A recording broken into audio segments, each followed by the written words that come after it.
privacy and security. I suggest most of you heard me say something about this yesterday as well. And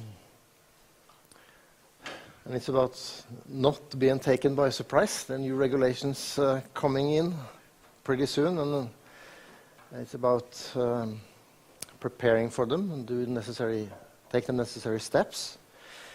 I assume that some of you might already know about a lot of this stuff. If you've been into the cloud like the eMarketer guys, you probably have this already in place, a lot of it at least. So please feel free to add something into the picture or even correct me if I say something wrong. Because I'm not a lawyer, so and a lot of this stuff is rules and regulations. It's sometimes, as you know, hard to understand and interpret. But I've been working with it for a few months and maybe at most a year. And when you get down to the real business, it's not that complicated actually. But understanding the whole picture might be challenging, especially in the start. But okay, let's start.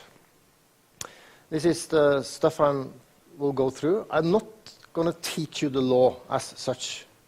That's one of the advice. You have to find a legal representative, a lawyer, to help you interpret these things and do the necessary agreements and stuff. You can't do that by yourself. So I will not teach you, but I can explain what we have done, our thoughts, and to some extent explain what it is about. Just to repeat a couple of the slides from yesterday. There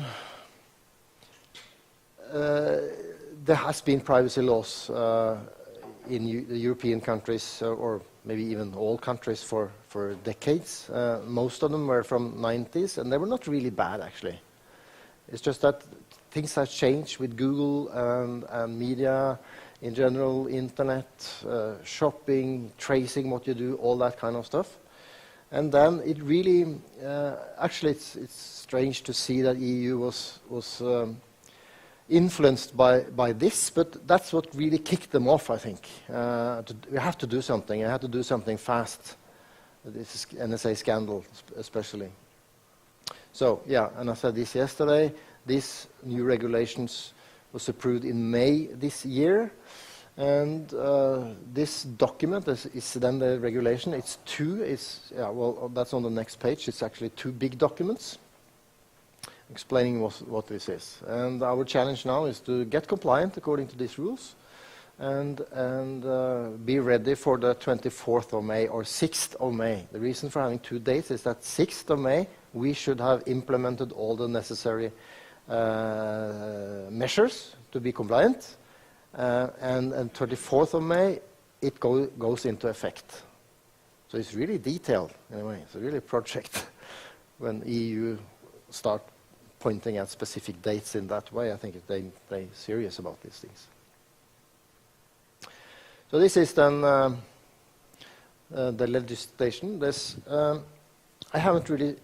You can read this stuff. It's hard, takes some time, but you can understand it. It's not so easy to understand the effects, what you have to do based on the rules. But if you go into... This is the actual regulation, and this is the directive. They look the same, first glance, but the content is different. The one is the law, and the other one is explaining in more detail what this in practice means and so forth. Let's see how this works.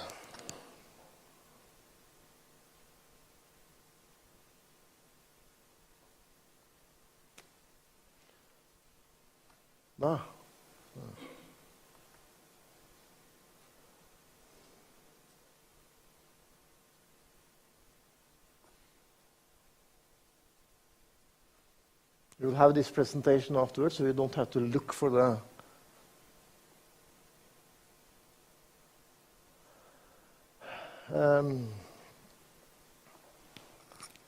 document. This one is interesting because the original legislation is in English, But then you can choose your own language as well, and you have them side by side. So you can see the English text and you can see the Swedish text at the side. Because that's one of the problems with these laws. If you have English, you have only interpretation. You should have the laws in your own language. You know, the customers also require that. It should be in their own language. I had that discussion the other day with the customer because they wanted additions, addendums to our agreements. They wasn't really happy about, well, some stuff in there. Even if you have a standard agreement, sometimes you have to discuss to change it. And they wanted things in, there was a Swedish customer, so they wanted the addendum in Swedish. And that's really hard for me to discuss an addendum to a contract which is not my language. I can understand English and I can understand Norwegian, but I cannot understand Swedish or Dutch or whatever. So an advice would be for you guys as well to have contracts that if you should change the contract to make additions, you should probably stick to English, because then you can handle it. If not, you have a process of going to the lawyers and translating stuff. Don't start writing addendums and changing stuff in a foreign language that you don't know. Well, yeah, this, scroll down here. This is then what it looks like. I'm not going to start reading this, but that's the law. And it is readable, actually. It's a lot.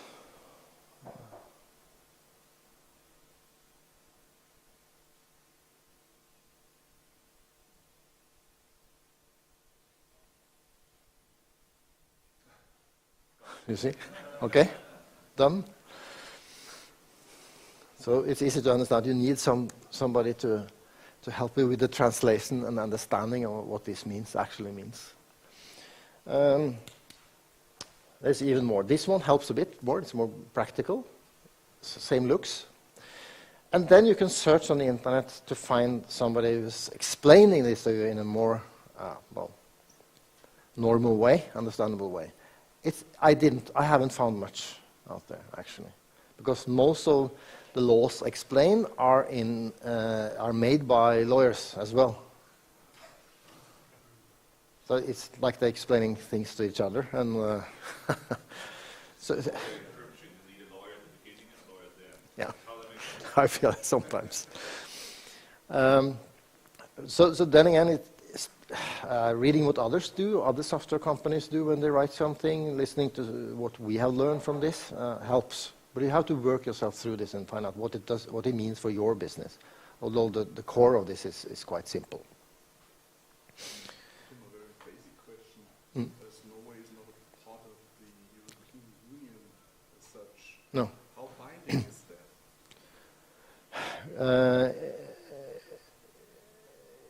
that? That's a good question.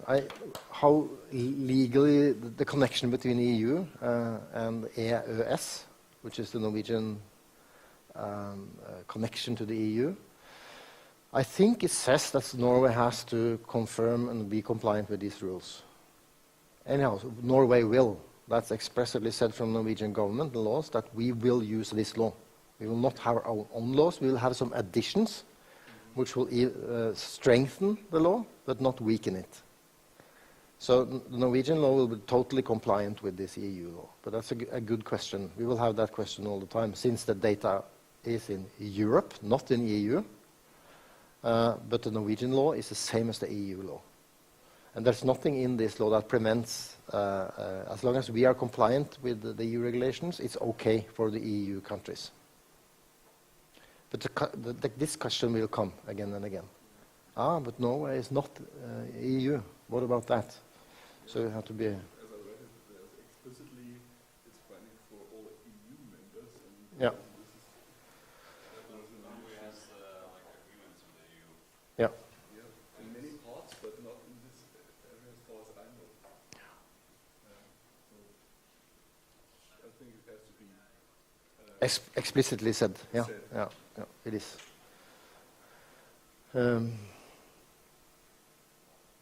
It doesn't mean so much in this context, maybe, but that one does. But Norway has a very good privacy law, had that since 2004. So the new regulation from EU didn't mean so many changes to the Norwegian privacy law, actually. We had very good laws in this area for many years, actually. Yeah, I went through this one yesterday, so I'll just skip through it. The right to personal life, accessibility, definition of what is privacy data. I have that on the slide. What's allowed or not, principle for good privacy, quality management system, huge fees, I mentioned that. It has consequences for the way we do business.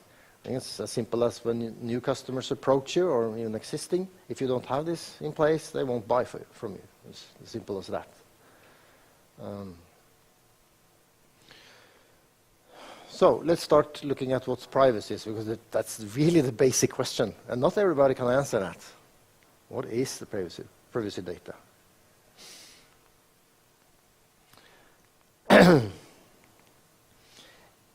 Any data that can identify you as a person is defined as privacy data. That means name, address, phone number, email, IP address, car license number, pictures of you, fingerprints, the iris of your eyes, shape of your head and face, everything that can identify you as a person.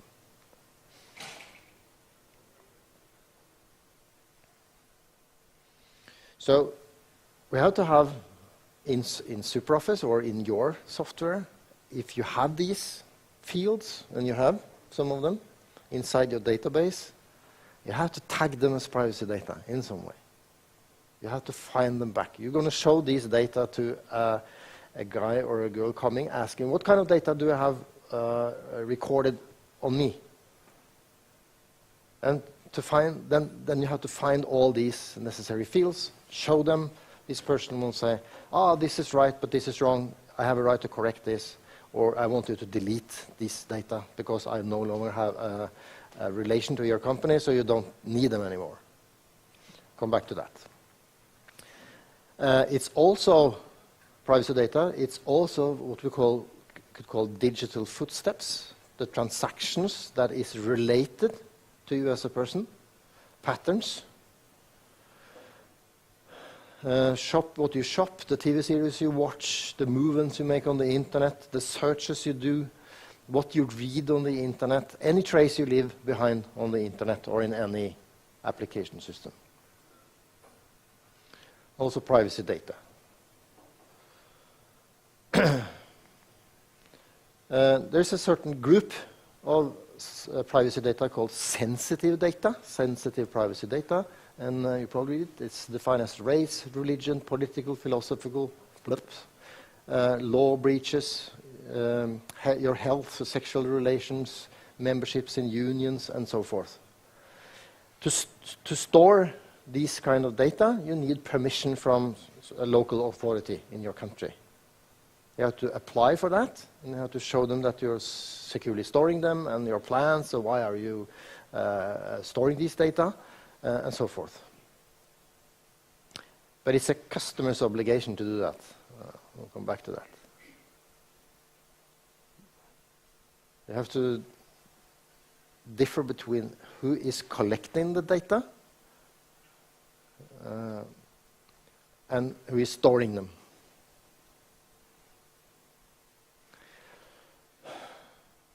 So that is privacy data. And it's not a complete list. Still, any data that can identify you as a person, that rules. And there's lined out a certain set of principles. And in general, it says that you should collect, you should have a purpose. Why are you collecting this data? What is the reason? What is the purpose? Because you're not allowed just to collect personal data for your own interest.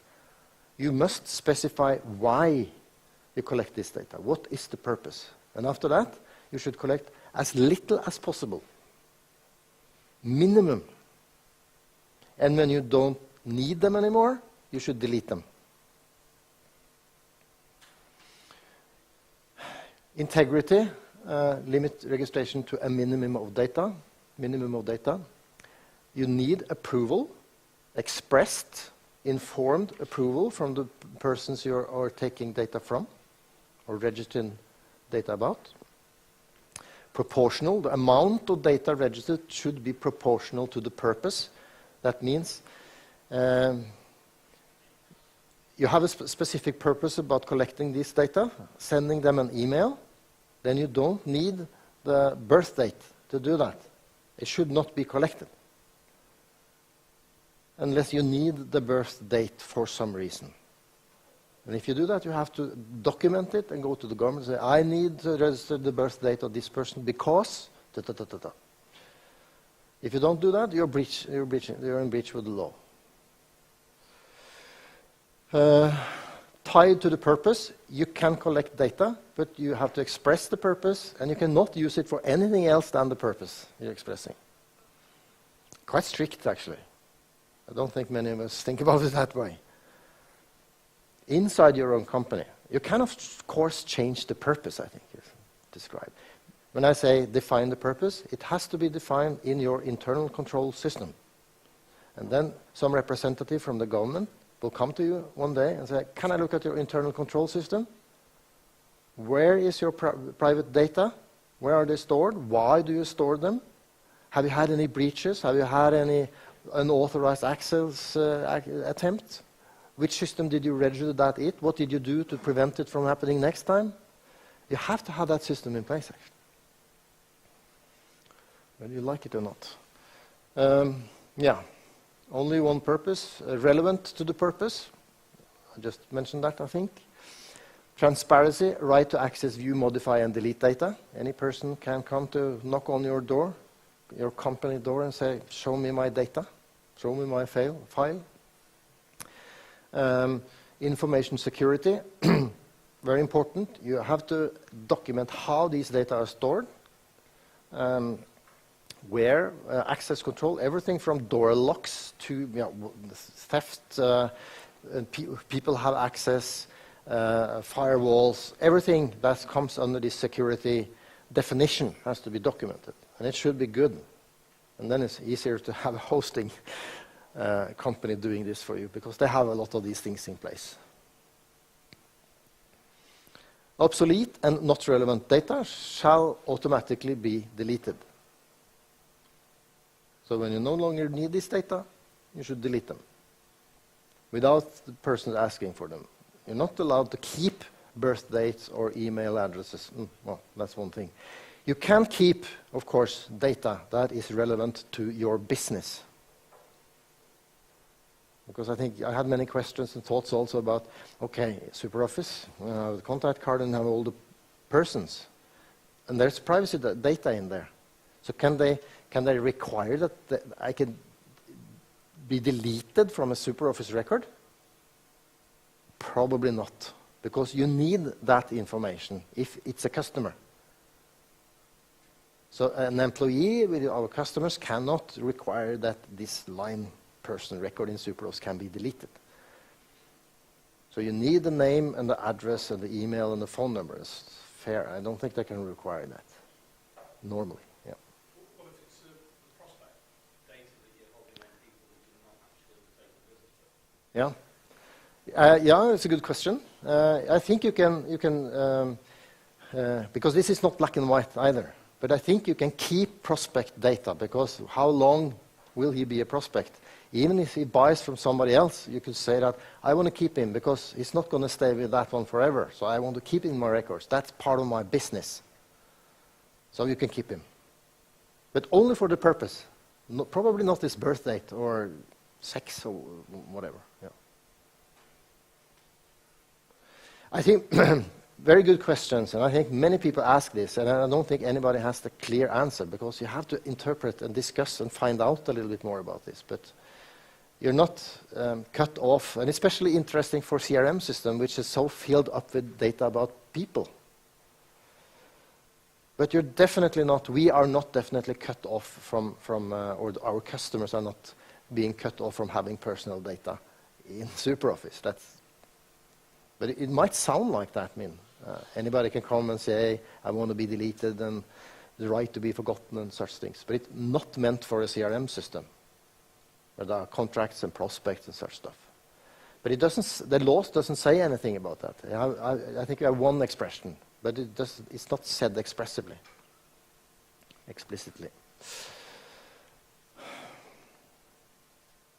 Okay, this one is also quite important, actually. It starts with what I said now. They have the new regulation, gives people persons' rights and obligations to the company, and it's about people accessing your company, approaching your company. And it goes in two directions, because on this side, you have your products, your services, your application. And on that side, you have your ERP system, your internal ERP system, your own CRM system, your HR system, Active Directory, whatever. All system that contains privacy data. And they are under different laws or regulations, actually. No, there's some same regulation, but you have to handle them differently. And then this terms comes into, and it's kind of hard to understand, actually, because there's a generic terms, so I mix them up all the time. But you have two roles in this system as a company. A data controller role means the entity which determines the purposes and means of the processing of personal data. That is the company that is responsible for collecting the data. When you're using SuperOffice CRM, it is the customer, our customer, that is the data controller. He is responsible. We don't know what he is putting into the user-defined fields in SuperOffice. He is responsible for collecting that data. On this side, these are our systems. We are the data controller. We enter personal data into our SuperOffice HR system, recruiting information, CVs. There's quite a lot of information internally that you have to handle in the same way, the same law. The law doesn't say anything about this difference. It only defines privacy data. And so this is actually, for us as a company, the biggest challenge.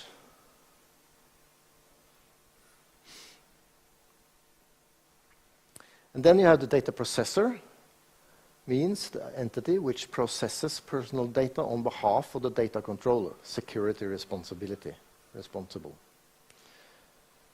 The entity, the company that stores the data. Then it's about security mainly. So in this context, this is where your customers store privacy data and you are the processor. The customer is the controller. And in that view, this is where your company store privacy data and you as a company are the controller. You're feeling already that these terms are a bit tricky to hold on to. But think of it as privacy. I'm responsible for the data that I put in, and I am responsible for storing the data in a secure way. You will see the picture when it comes to the agreements in this picture. These two terms are mentioned all the time. Are you a controller or a processor? Controller or processor? You're even a sub-processor. A bit messy. And then the third view is what you do with your product, because of the requirements from people that they can see, modify, and delete the right to be forgotten. So you have to have some administration module, functions, feature inside your product to answer the questions. I don't know how it is in the other countries. In Norway, there's a formula. You can go to what is called datatilsynet.no, the formal organization responsible for privacy in Norway.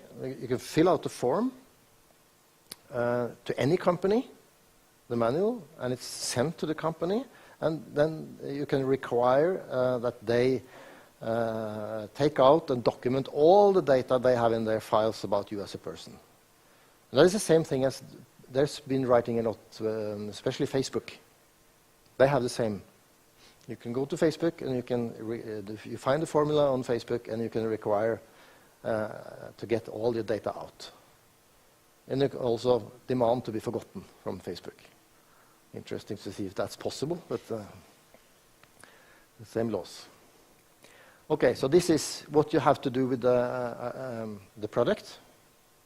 I have one slide on that, what we are planning to do with SuperOffice, and you probably have to do something similar if you have a standard product out there. To document this and to be compliant, you have to have a security control system, because this is mainly about secure storage. And a bit more stuff, but mainly think of it as a secure storage of the data. We are using Visma ITC. Visma ITC are ISO 27001 certified, and that is about security. So that's a certificate. So we rely on them. That's very convenient. I know InfoBridge, you have it in Azure. It's fairly safely stored in Azure. You don't have that problem.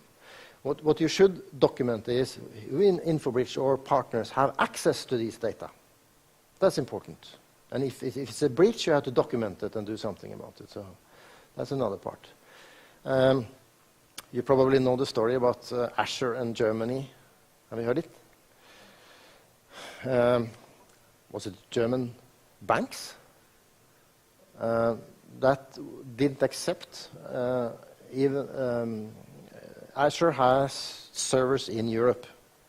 So the data in Azure going into the Europe data center is not going anywhere else than Europe. But that was not enough for this German.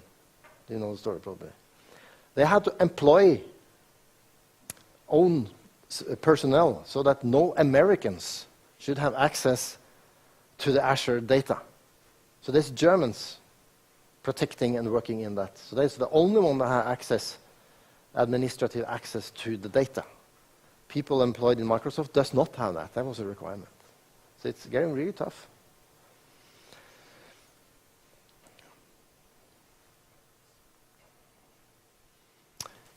So I think this is what you have to do with your product is fairly easy to understand, isn't it? You just start working on this, you will find out. This is also fairly easy to understand. You have to have a secure storage if you store privacy data or data about for customer in general, I think. Has to be securely stored, and you have to document it. And you have to build an internal control system, which is a description of how it's stored and how you handle the incidents. And accessibility rules and that kind of stuff. So that is, the customers will of course ask you for this, but they will also ask you if, do you have an internal control system? Do you have a quality management system handling the processes for privacy data and everything else in your company? And not many of us have that. The bigger companies, they always have that. They've been working in ISO for many years. They know that this question is coming. The oil industry in Norway is awesome or terrible, I won't say that, but they're extremely oriented towards describing how people should work. That's why they're not making money anymore. I mean, it's the way that you cannot park your car with your front in. You have to park your car like this, that detailed. And if you don't, somebody can report it, and it goes into the top and has to be managed. Well, we're not going into that level, but it's a lot.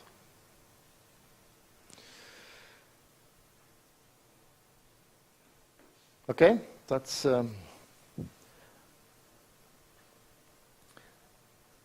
I made this slide myself so that you don't think this is not legal stuff. This is my view of this this world, so it might be a bit inconsistent, but also serves as our approach of SuperOffice approach of building quality systems and being compliant. So we follow these three different, although these two areas are very close connected, of course. We don't have two quality systems, two internal controls. It's one for SuperOffice that covers both. So we found out that we would like to see and buy a special application that handles quality, total quality management or GRC, as it's called these days, governance, risk, and compliance. This model, this group of software and the term came to the market in 2009 after the crisis, financial crisis, because there was too little focus on risk as a KPI. So today there are actually many companies running their company and policies, KPIs, targets, objectives through risk analysis. Believe it or not. It's very popular, very common afterwards. What if kind of analysis? What if this happens? How should we cope with that? And then they let these be the objectives for the company. What if I could have said that in 2008, what if we don't make a cloud solution? What would happen then? Oh, terrible stuff. Okay, let's make a cloud solution. That kind of thinking. What is threatening our business? But we have worked with PricewaterhouseCoopers to see what they do, and it's fairly quickly getting very, very big and very complex, because they're used to talk to very big companies.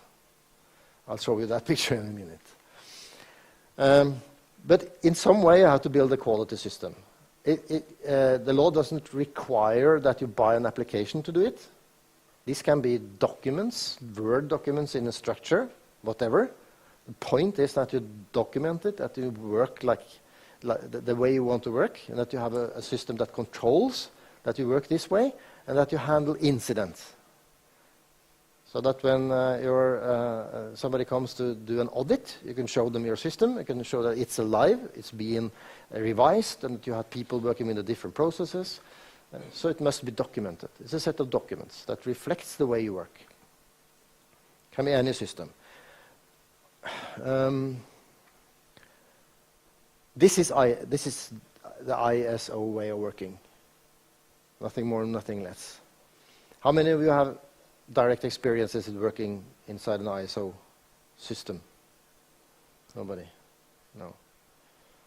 How many of you think or have the impression that working with ISO is positive for your business? I should have asked that question. Yeah. Oh, I'm not really sure about that. Too many papers and very strict. But the quality system for a company is defined in the ISO structures, and it's nothing peculiar. It's like having objectives on the top, and if you have production, that's one branch where you describe how you do production.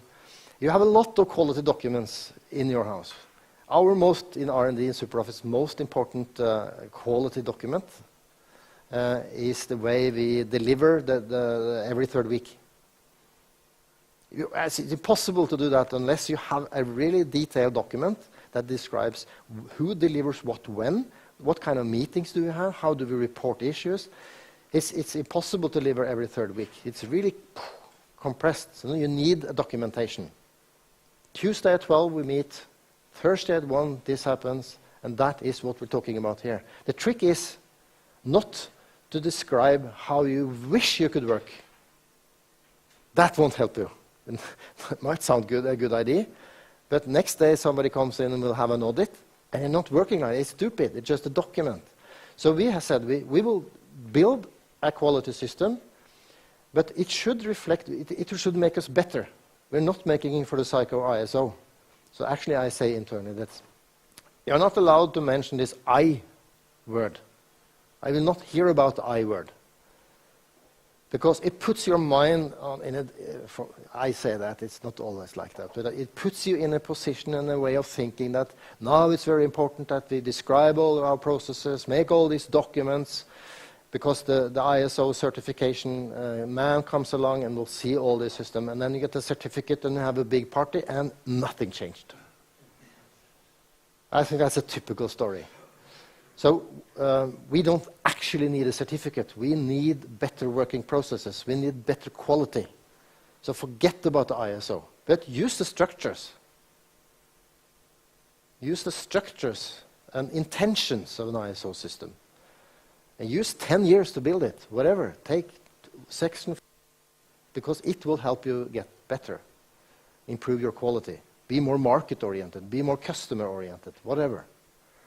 It's nothing peculiar. You just have to have a system. And you have to decide on putting all your documentation in the same place. It doesn't help R&D that I have a beautiful PowerPoint on my disk. It's not accessible. And that is what this kind of system helps. It creates a structure, and I say that, okay, deployment, SuperOffice, R&D, every third week, boom, there's the document. And you can do some comments and improvements on the next version. Sales in SuperOffice, online sales, free trial. What is the process of handling a free trial customer? Okay, I'll go to this system, I'll go in there and find out who's doing what. Oh, that's the process, that's why. So it's a beautiful system, but you just have to find one place to put these things and have a nice user-friendly user interface on top of these documents. So we'll find them. So that's the main reason for us thinking about it. You have to find a user-friendly quality application to help us handle this. Because built into these applications, you will also find the structures you need. You will have help. So you don't have to build all that, sit around, discuss for hours what kind of structures you should build.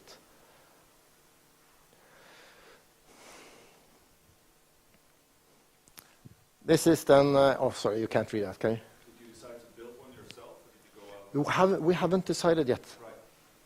We saw some very big ones. I said, oh, oil industry or whatever, Volvo. We're not going to use SuperOffice. You have to have something that is built for this purpose. Or if not, it's going to be messy. We can use customer service for incidents reporting. You have to have incident management as a service. So we look at that because that's a ticket and that's fair. I know Visma are using Confluence. For those of you who know that, it's a wiki kind of thing where you just make the structures yourself. I'm going to look at that next week. It's how that works. We looked at fairly cheap systems. They are very easily getting extremely expensive. I mean, you're talking 150,000, 200,000 euros a year. And it's totally out of scope for us. But we will probably choose some way to a system within a month, I will suppose. But I can see already now that we are helpless without such a system. It will never come out in the SuperOffice company in structured processes without such a system. So this is in broad terms what you have to describe and what such a system consists of. You have to describe your organization. Not a big deal. The companies, the departments, what they do. Very little, actually. You have to put your personnel in here. Who's doing what? Who's the manager? Who's responsible for this and that? They have different roles. You have to describe your main processes, product development, logistics, accounting, sales, whatever. Nice thing to do. I mean, it gives you a good feeling, structuring your company. It's like drawing a little bit advanced organizational map. But instead of taking the departments and responsibilities, you have to concentrate on the processes instead. How are you, it's not only the processes, but how you work inside each processes. And then you have to define how often are you controlling it. You have to have some meetings with some people to discuss it and improve it continuously. What kind of systems are you using? IT systems, software, whatever. Incident management, actually that is the one that keeps the system alive. Without incident management, it would just die. Because every time you get an incident, somebody has to take that and discuss it. And improve the system and document it. And that's a kick. So getting that into production is the most interesting thing from my view. Because the first part, doing this documentation, filling the system up with documentation on how we work, that's a project. But then you're done, then it starts being alive and meaning something for you. Then incident management comes into place, and also these control functions. What do you do with an incident? How do you improve the system? Laws and regulations is part of it. You can do risk analysis if you like, and you can link different stuff to this. It can be enormous. We don't have that. We will stick to a minimum, especially in the beginning. Concentrate on security and privacy and continuous delivery. So we picked out these 2 or 3, depending on how you see it. Privacy and security is more or less the same thing. But these 3 processes are our main focus. And then based on these 3 areas, we will build a total structure and then proceed from that. But the ambition is that all departments, all processes, functions in SuperOffice should describe how they work in this system. And transfer what they already have into this system, because they do have a lot, and you do as well. You don't know it yet, or don't think about it daily.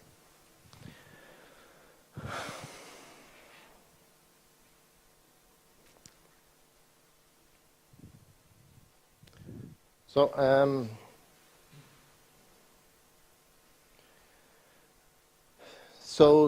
then it's gotten a name. It will be named SuperOffice Quality System, and you probably need some short name, and that's going to be SQS. I was a little bit into this naming thing, because you're going to talk about this again and again and again internally. Have you looked in SQS? Have you reported the incident to SQS? It's not the best, but yeah, very close. But build something for us, and we will use some years to do it. And, okay, then this section is about agreements, the legal structure. And then these 2 terms that we defined 10 minutes ago, it's on top there. And this is about CRM Online only. How is the structure regarding CRM Online? And there's a new term coming up, data sub-processor, and I'll show you in a second what that means. Let's start with this one. SuperOffice gets a customer, the customer is the controller, and SuperOffice is the processor. CRM Online. He's responsible for data collecting. We are responsible for secure storage and providing features in the product. Okay, but we don't store the data. SuperOffice does not store as a legal entity. We rely on Visma ITC, Visma IT and Communications. They store the data. So to be compliant with the laws, we have to sign a sub-processor agreement between SuperOffice, takes our responsibility and does that. The customer doesn't really see that, because the customer only rely on us to do this in a secure way. But we can give it to another company. We are allowed to do that. And Visma can also give it to another one doing the same agreement. They do, partly. Because they are not having their own building and electricity and cooling and so. They do that with another company. So there's even more down the line there. Then you have to, Visma is storing the SuperOffice database, but as you probably know, we have an American, and that's a little bit tricky these days. We are sending selections, privacy data, off to the United States, to Mailgun, and they keep these data for a few days. They're not storing it forever, but a few days. In case something goes wrong, they want to rewind or do it again or something like that. So the data is not just flowing into the United States and out. It stays in their data centers for a few days. Then we have to sign a sub-processor agreement with them. And that is the only formal agreement we don't have in place yet, because there are special agreements between EU and the United States. and they were defective for quite a long while, actually. But they were approved something called Privacy Shield a couple of months ago, or during the summer. So we have to sign a Privacy Shield agreement with the Mailgun on behalf of all the customers. Not doing that, not doing that is just terrifying. I mean, you can really be put out of business if you get a huge customer.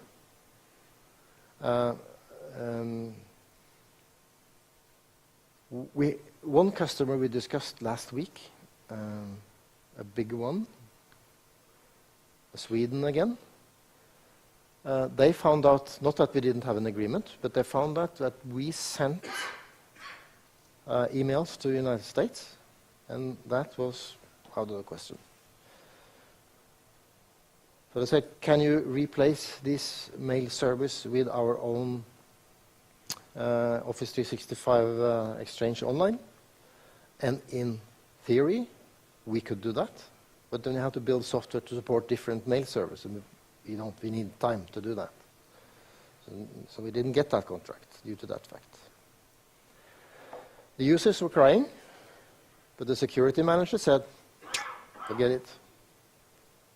Company policy, just forget it. Yep, we did. Okay, so then we're getting closer to you guys. App Store partners. You have to do the same. When you sign up an agreement with a customer, you have a normal contract, but you also have to sign a DPA with the customer. You have to be the processor on behalf of the customer, the same customer, so 2 contracts. If you store data about the customer, of course.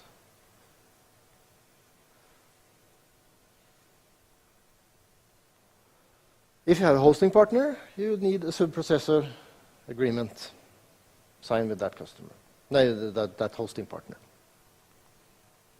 And you also need an agreement with SuperOffice, because if you take data out of SuperOffice, and you probably will take some privacy data, not much. If you take data out here, and looking at eMarket here, you probably do that. You take data out of SuperOffice and you put them down here. So we have to have an agreement. It's not a problem, it just has to be formalized. And we have it with a couple of partners, but it should be in place, because this is a breach of how it should work.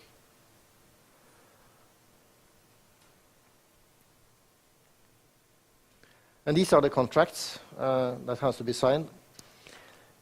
DPA means Data Processing Agreement. I have them on the next slides. What do they contain and what do they mean? It's about privacy and security by that. That's what it is. Is it going to be part of a standard contract that we have? Sometimes you have to use other contracts, local contracts from the government, because the customer requires a different standard contract. Make sure you have the DPA inside all the contracts, whether it's in a standard or it's a separate or whatever. You have to sign a DPA. That's a separate contract. Look at that one. This is the Privacy Shield contract. When you sign up a new customer, you sign maybe a quote and a contract, you have your terms of service, and you will sign the DPA. And between the sub-processor and the hosting partner, you also have to sign these contracts. And between SuperOffice and the partner, we have to have, not for each customer, that's not necessary, but we have to have a formal contract, sub-DPA, and the terms of service related to using the App Store, being in the App Store. And then we have even more. It can be a long chain of stuff, actually.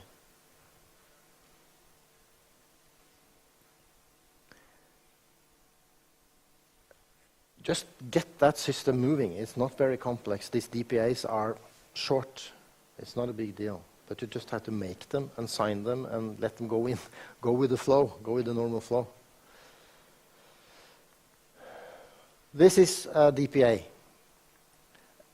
you can't read that. They're fairly standardized. But there doesn't exist as a standard EU document, as far as I know. But every lawyer's company have a DPA. So we can just call them, can say, can you make me a DPA? And they look the same, slightly different, although. Also, services on the net, actually, where you can generate these things automatically. You just put in your data, and then they generate a DPA for you. But most securities have a lawyer contact and that can make a DPA for you. So let's look shortly what's in here, what it says. The DPA defines responsibilities between the customer and SuperOffice regarding processing of personal data. That's what it is.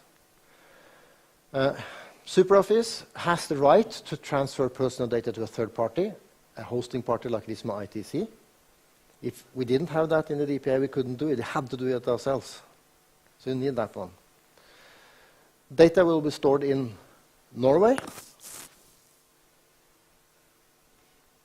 Not necessarily the case for you guys, but that's how it is for you. That's why it's not standardized, I suppose. There are some differences depending on what kind of service you're offering and where you are.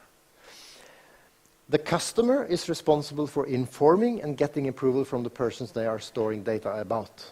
We say that to the customers, you are responsible, and then we can, but that must expressly have to be said.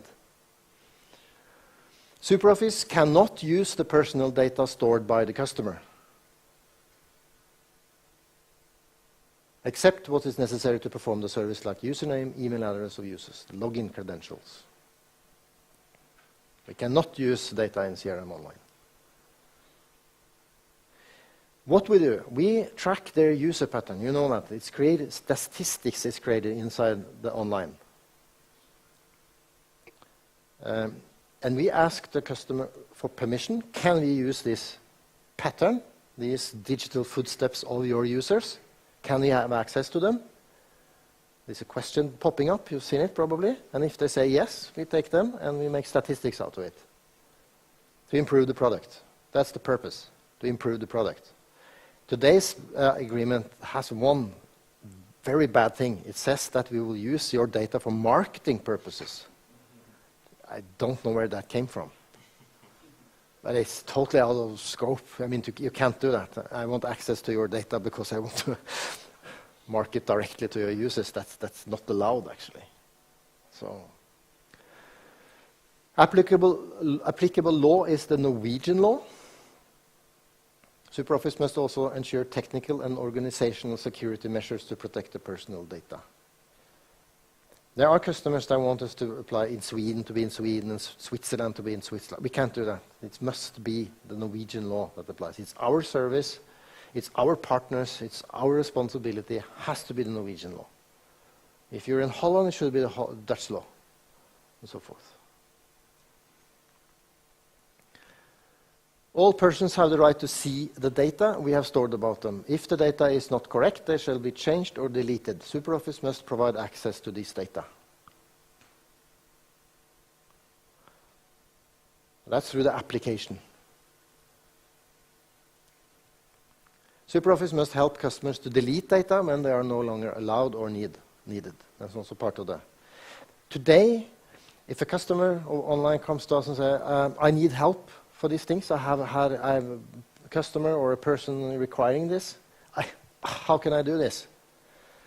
Then we hire them a consultant, sits down with the SQL server, SQL statements, do selections, find it, delete it. So it's doable today as well, but you have to do it manually. And that is what we're going to replace with standard applications. So you can search and you have mass destruction, no mass deletion through the application. Okay, so then a short look at the sub-DPI, the contract we have with Visma ITC. We have the right to transfer data. In case this is Visma ITC, the sub-DPA makes sure they comply to the same as we, SuperOffice, do in the DPA we signed with the customer. So you're just transferring all the rights and obligations to Visma. So you have to be compliant to what we already agreed. That's a back-to-back agreement. Totally normal. In addition, we require secure storage according to ISO 27001, and we require audits. So if we like, we can just send Isabel a message. We will go to the site and look at their and audit and see at their quality system. And the customers are requiring the same from us. We can avoid that because it sounds strange doing that. So we are planning to avoid these physical audits by having PricewaterhouseCoopers looking at our system, making a yearly report and saying, these guys are compliant. Just relax. But you have to have that kind of company coming into US and writing this report. Then maybe they will, most of them will actually be happy with that. Information security required. We give them the responsibility for this. Access list. Report deviations, incidents, and attempts of unauthorized access. Procedures for delete of personal data approved by us. Because it's not only the things inside SuperOffice. It could be Active Directory, other catalogs that they use for accessing data. Confidentiality clause. We have frequently questions about, are you screening? Are you checking the persons with authorization to see my data by the police or something like that? That's meant by screening. SuperOffice has the right to perform security revisions. Yeah. So this is the DPA. So in a way, it's a core of privacy and security. It's described in these two agreements. So when you get these two in place, you come a long way. You have a quality management system, but you have the agreements in place. And we have that. We have data processing agreements in place between SuperOffice. You've just seen that. Not all App Store partners. We have to do something about that pretty soon. We have a privacy and security policy. I haven't said that, but you have to have you've seen that all over the place. I don't know, if you have a software offering, you have to have a security and privacy policy. It's also totally standardized, reflecting the law, actually. You can download it from anywhere, copy it from any site, just don't make it too fussy. My advice. And we're really happy that we have this ITC with their certification, which in CRM Online is a really important thing. I'm happy we didn't start out in 2008 building our own center. That would have been hard. We are working on implementing a quality management software like I just described to you. We are working with PricewaterhouseCoopers to build an internal control system for privacy and security specifically, because that has to be ready by May next year, 2018. I'll show you that in a second. We are implementing a trust center, because how are you going to show to your customers that you are compliant, that you have documentation, that you have to have some place on the net where you show these things?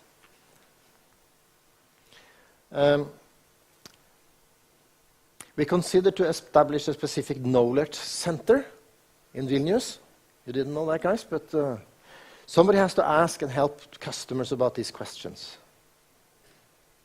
It's not only about doing all this legal stuff. It has to be understood. And I think I have that on the next slide, but all the questions arise when they ask for that something should be deleted, because our database is actually not built for deleting stuff. It's a very connected thing. There are relations everywhere, pointers in all directions. You can't delete a person without consequences.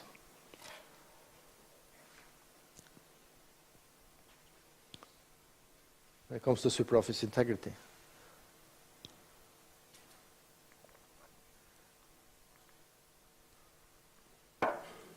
This is what we think is necessary to have in our product. In general, search, view, edit, and delete privacy data in SuperOffice. We see it as a tab in the admin client. Privacy, administration. Possibly we have to enhance our access right control security sentry system. We don't know yet, because that means access to sensitive data, for instance, haven't been explored. We have to tag personal privacy data and sensitive data, documents and tables and fields, to find them. And yes, programmers, you know what I mean. Reporting based on these tags, bulk update, you report, get into a selection, and then you can bulk update, mass delete, or whatever. You got data that is no longer used. It's not because somebody asked for them, but because they're too old. You're not allowed to keep them anymore. They should be deleted. How are we going to find them automatically? Automated surveillance and delete, yeah. Self-service feature, answering questions from private persons. That they should be able to go into the customer center and find a service that lists out all the privacy data, and they should all be able to modify them without asking us for it. So that has to be automated, self-service. Has to be, or at least I see that as a convenient thing. So they don't have to ask us. Yeah, and as I said, the tricky thing here is delete. Read and modify, not a problem, but deleting certain fields, information that is vital to a contract, there's tons of questions, and there's no rule for how to handle that. You have to work you through together with the customer to find out, should it be deleted or should it not? And even, I took a backup 5 years ago. Do I have to delete this personal data on that tape? I mean, the questions are, but we will sort them out in due time, over time, in due time.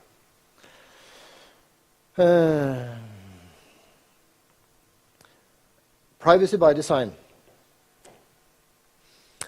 That is a set of rules, and what they say, it's not actually said in the laws, but every recommendation is that you build privacy into the culture of your design teams when you build software. Just as you do security.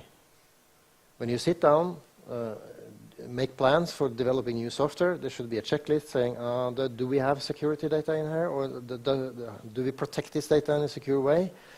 And is there some privacy data in there? If there is some privacy data, you should take precautions, actions necessary to be compliant with the law. So I will not go through all this advice, but there is something called privacy by design that you should remember from this session. And when you go back creating new software, you should relate to this. Default setting in your software, do it in advance, embedded into the design, end-to-end. Privacy data have a life cycle. They are created in your application or in your data, and they are active, and then they die. And you have to support the whole life cycle. Show them visible transparency all the way. Keep it open. Respect for user privacy. Don't be tactical or anything. Just show as much as possible. This is open. That's the absolute best strategy. So, design for privacy. This is my text. The other one is picked out from some website. Designed for privacy. Privacy by design as part of your normal development activities. Focus, specify, and design privacy into all your projects. You will always have to design your code for usability, maintainability, testability, performance, stability, security, and now even privacy. It's at that level.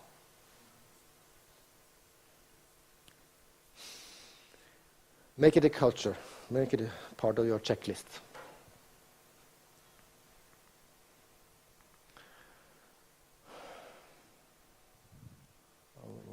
Yeah, 5 minutes left.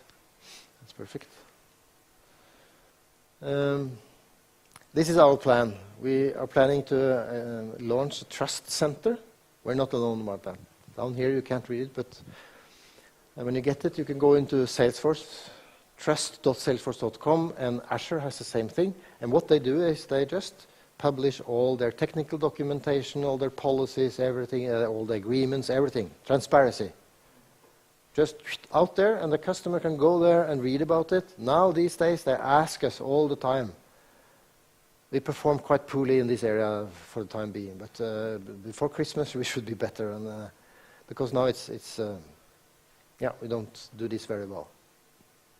And after this law was approved in May, the number of requests for this was like this. So, yeah, you've probably seen it. Our policies, agreements, everything goes in there and should create trust. Another thing is coming is status of CRM Online and history, uptime, downtime. Totally transparent. We are using a service like this today, ping them, but it's a bit too simple. So we have established a new cloud service. So it's running now in test. So pretty soon we will just, like the other big vendors do, just show status on all our clusters and servers. And do you have that, e-marketer guys? No. Internally, yeah. We've been a little bit afraid of doing that externally, but that's the way it's going. And it's more and more stable. I'm not so afraid about this now than I was 5 years ago. Now, actually, it's pretty stable. But it happens. I know Salesforce, they had the downtime for a cluster, which meant some 100 servers for a week or something. It was terrible, terrible. And it could happen to anyone. I mean, don't say that because they're a competitor, but it could or will probably happen to anyone. I live by the rule that that will happen to us. Definitely it will, so we prepare for that. We have trainings, we have a war room, and it has happened as well. And we will have somebody stealing our data or the customer's data. It's not a question if, it will happen. And SuperOffice is not the interesting part here. But if Volvo is running on SuperOffice CRM Online, which they are, or ICA, or Phoenix, or whatever, the competitors of these guys are interested in stealing their information. And the Russians, they have business doing this. You can buy credit cards, information anywhere. They just hack into it. So it will happen. We're doing absolutely everything we can within our frames to prevent it, but you can never be 100% sure. So at least we're prepared and thinking that this will happen sooner or later. But I also think that if we can then, we will be called to stage. Une, Gisle, guys, what is this? What did you do to prevent this? We have done everything we can to prevent this. But there's a thief out there who's done this. It's not my fault. I've done everything I can to prevent it from happening. But in the society, this happens from time to time. That's important for our business, because if you don't do this, and you do a bad performance if somebody steals something from you, or if it breaks down and doesn't come up again pretty soon, you have a bad reputation and you're out of business. You can survive one incident, big, with a bad answer, but the third time, you're basically out of business. You'll never recover.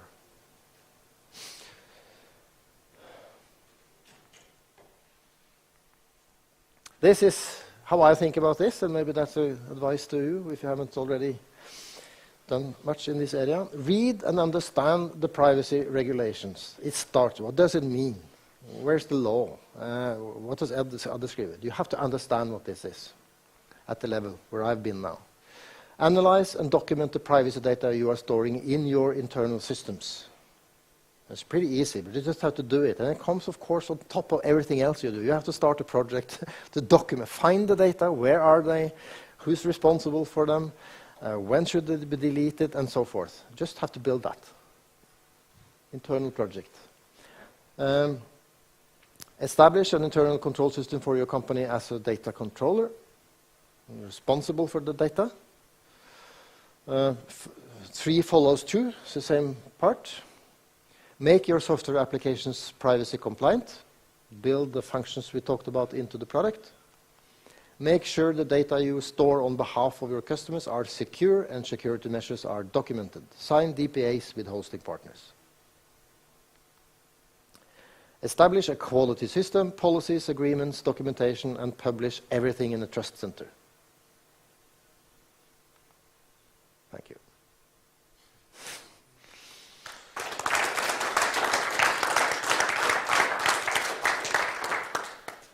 Are there any questions or remarks before we leave? Yeah. I have one question. What does this mean also to app providers? After 2018, when this law is in effect, or this rule, will you also monitor apps being submitted to the App Store? And then if you do not have this in place, you will say, okay, sorry, get your act together and come back if you have your privacy security compliance project in order. That's a good question. I haven't really thought of it, but it's fairly simple to have these agreements in place.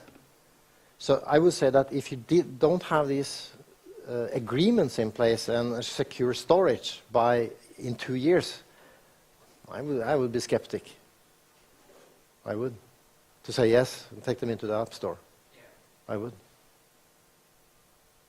Because especially it could be hairy if, because well, this morning I saw the Cirrus session. Yeah. And then of course it's very nice that in a couple of years as a app provider we can do custom work and custom tables and things like that, and then the data is stored directly with you. Yeah. But now in the meantime I could make the decision that I'm going to add some functionality in SuperOffice and store the data somewhere on my own platform. And there you can see it gets already. Yeah. Store them in Azure. You see how much you get by storing in Azure or similar with Amazon or whatever, but then you have the security part is then well taken care of. So it's much easier to build. And building a quality system and internal control system sounds a bit heavy, doesn't it? But it doesn't have to be that much, actually. But you probably need some help to get started. What is it and how do I... well. But it's definitely doable. Can you get to the slide before that to make a note?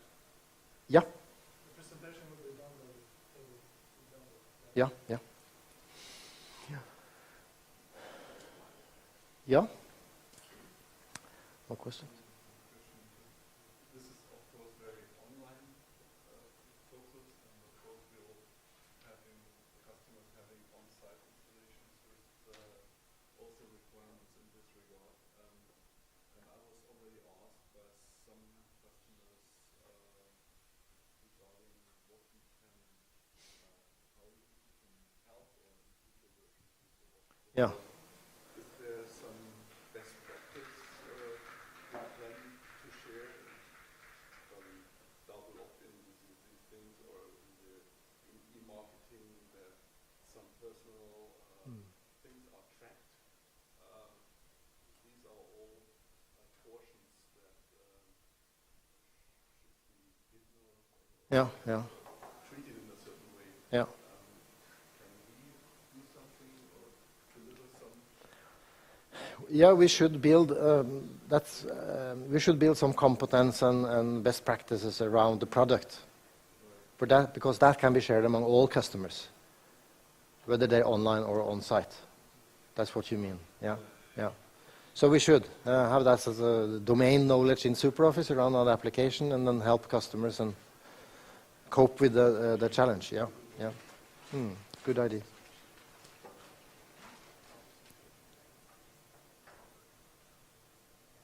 Okay.